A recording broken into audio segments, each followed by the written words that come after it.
எல்லா ஆசையும் இருக்குங்க, எல்லாத்தையும் அடையக்கூடிய சூழ்நிலையில் வருங்க, எல்லாம் பக்கத்தில் போயிடுவாங்கங்க. பக்கத்தில் போனதுக்கப்புறம் அந்த வாய்ப்பு கிடைக்காம அப்படியே காத்துக்கிட்டு இருக்கிறது பேர் தான் பெரிய கவலைங்கிறது. நீ ஆசையை உருவாக்காமல் இருந்திருக்கலாம், காதலை உருவாக்காமல் இருந்திருக்கலாம், வாய்ப்புகளை கொடுக்காம இருந்திருக்கலாம்.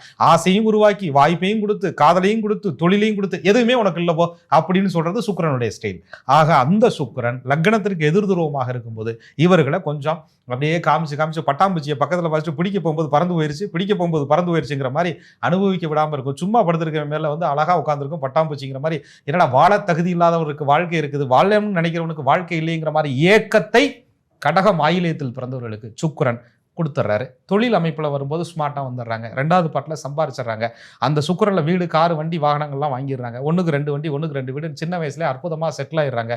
பூலோகத்தில் இருக்கும்போதே இந்திரலோகத்தினுடைய தன்மை என்னன்னு காமிச்சு கொடுத்துருவார் சுக்கிரன். பூலோகத்தில் இருக்கும் பொழுதே இந்திரலோக வாழ்க்கையை கடகம் ஆயில்யத்தில் பிறந்தவர்களுக்கு சுக்கிர பகவான் உருவாக்கி கொடுக்கிறார். அதே நேரத்தில் சுக்கிரன் பாதகமாக இருக்கும்போது இந்திரலோகத்துக்கே போனாலும் கூட அங்கே ஒரு தட்டை கொடுத்து ஏந்தி நிற்க வச்சு போடுறார். ஆக சுக்கிரன் இருக்கும் நிலையை பொறுத்து தான் இவர்கள் இந்திரலோகமான வாழ்க்கையை அனுபவிக்க முடியும் கடகம் ஆயில்யத்தில் பிறந்தவர்கள்.